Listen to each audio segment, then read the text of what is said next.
A serene African village Karuma, bustling with life, children playing, traders selling wares, and women pounding yam. The grand palace stands majestically in the village center, symbolizing authority and tradition. The villagers respect their king, Oba Adewale, a wise but stern ruler who has only one daughter, Princess Abeni. Princess Abeni, a radiant young woman, strolls through the palace gardens, admired by villagers for her beauty and grace. Tradition dictates Abeni must marry someone of noble blood to continue the royal lineage. Femi, a humble and hardworking young man, serves in the palace, often seen in decent and modest dresses. Femi carries water to the palace kitchen, his simple demeanor catching Abeni's curious eyes. Abeni begins to notice Femi's kindness, his gentle smile, and humble way of helping others. Villagers gossip about how Femi always walks quietly, never seeking attention. One day, Abeni secretly watches Femi repair a broken fence near the palace garden, her heart fluttering. Ade, a wealthy nobleman, arrives at the palace with his entourage of friends, bringing gifts for Abeni. Ade presents gold jewelry and rare fabrics to the king, hoping to win Abeni's favor. The king is pleased, encouraging Abeni to spend time with Ade. But Abeni remains indifferent. Ade visits frequently, trying to impress Abeni with stories of his wealth and power, but she avoids him.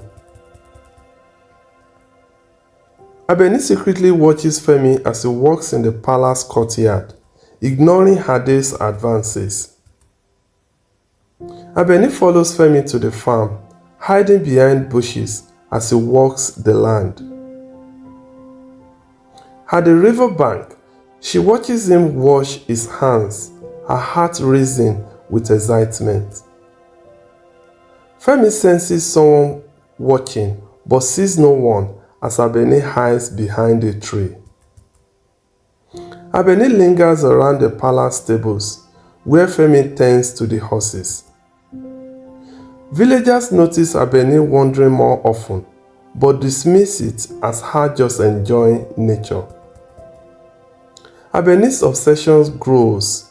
She hides behind walls, observing Femi clean the palace floors. At the village market, she disguises herself and follows Femi as he buys items for the palace.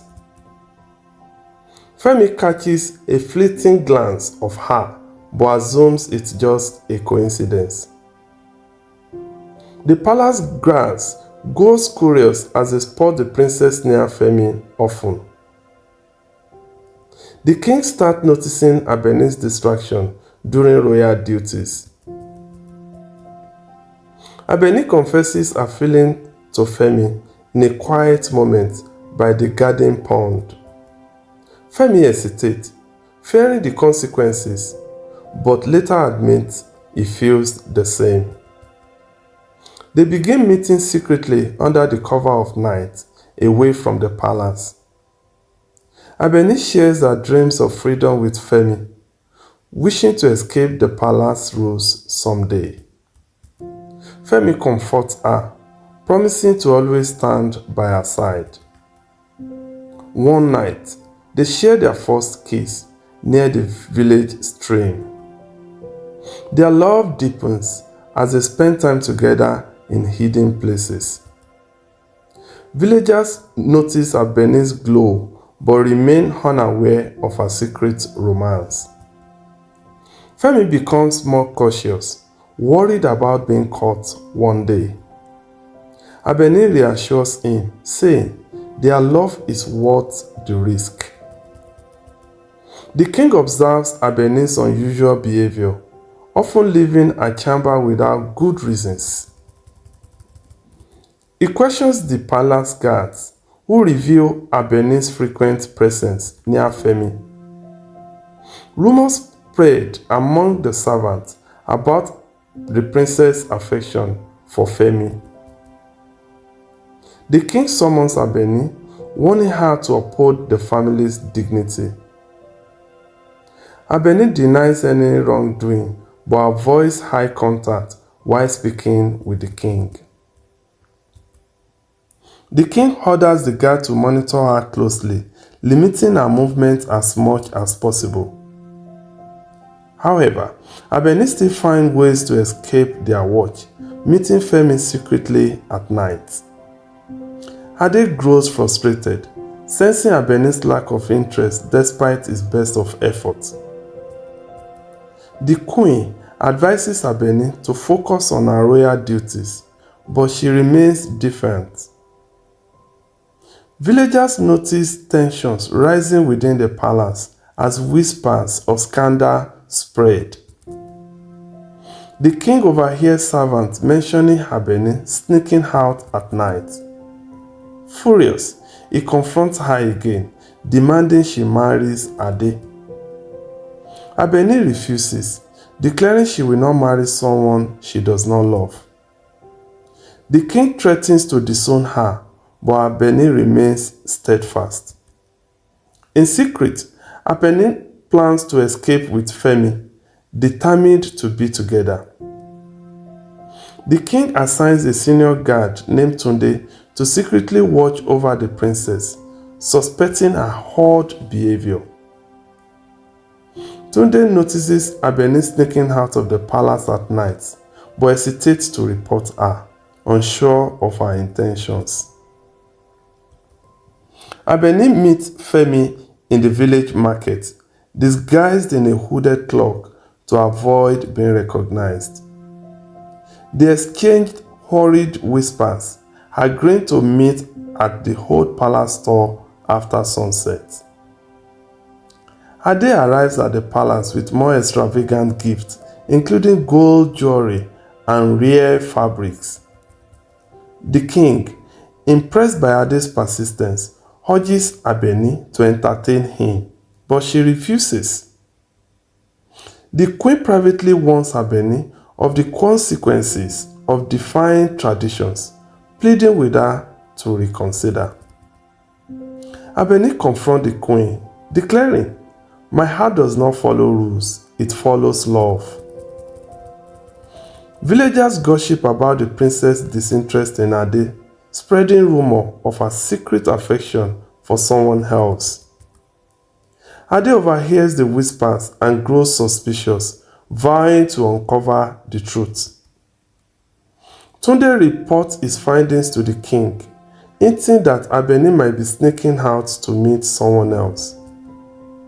The king orders Tunde to find proof of Abeni's secret escapade before knowing what action to take. Abeni and Femi met at the palace store, where she confesses a growing fear of being caught. Femi assures her, saying, "No matter what happens, I'll stand by you."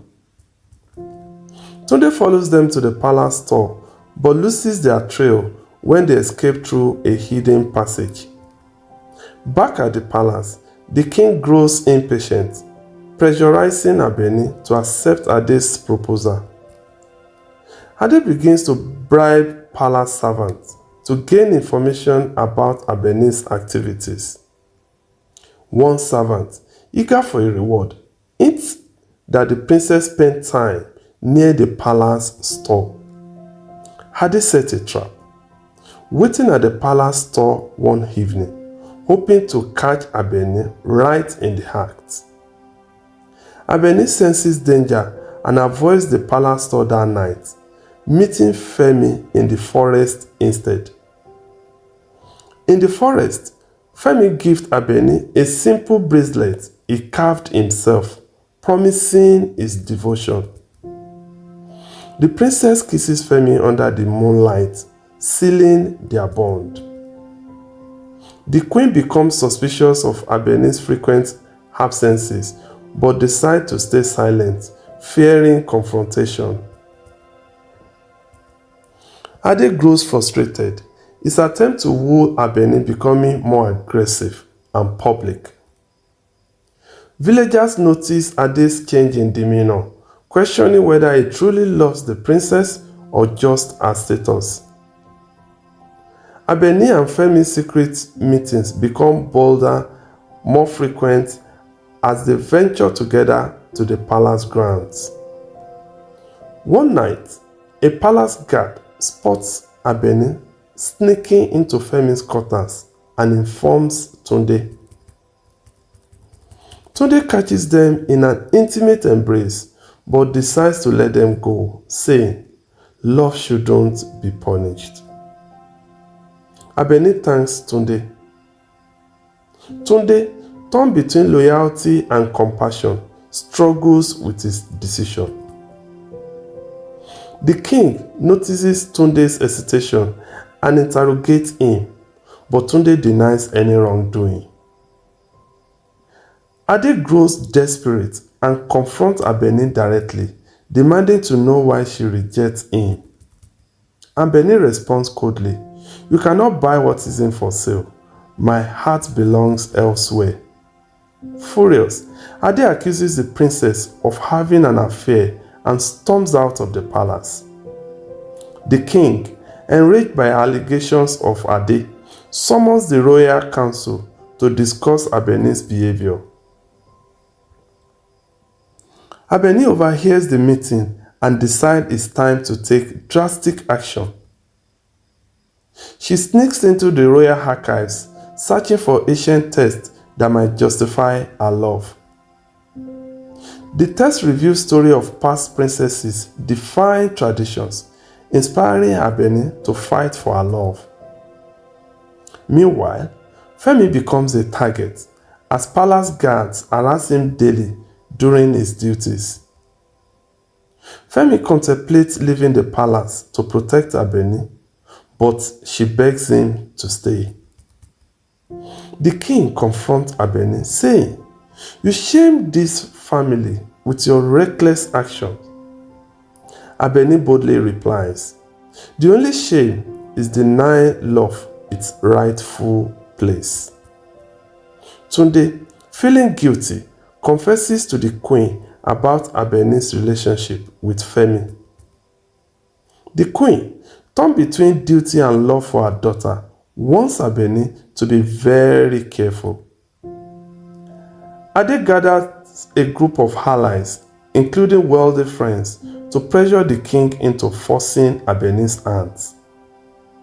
The villagers, now aware of the scandal, divide into those supporting Abeni and those opposing her. One evening, Femi writes Abeni a letter, suggesting they run away together before it's too late. Abeni hesitates, fearing the consequences, but knowing her heart will never change regardless. The king publicly announced that Abeni will marry Ade in 2 weeks, sparking outrage. Abeni locks herself in her room, refusing to eat or speak, while Femi grows restless. Tunde warns Femi that the guards are planning to imprison him if he doesn't leave the palace soon. Abeni secretly packs a small bag, preparing for an escape plan with Femi.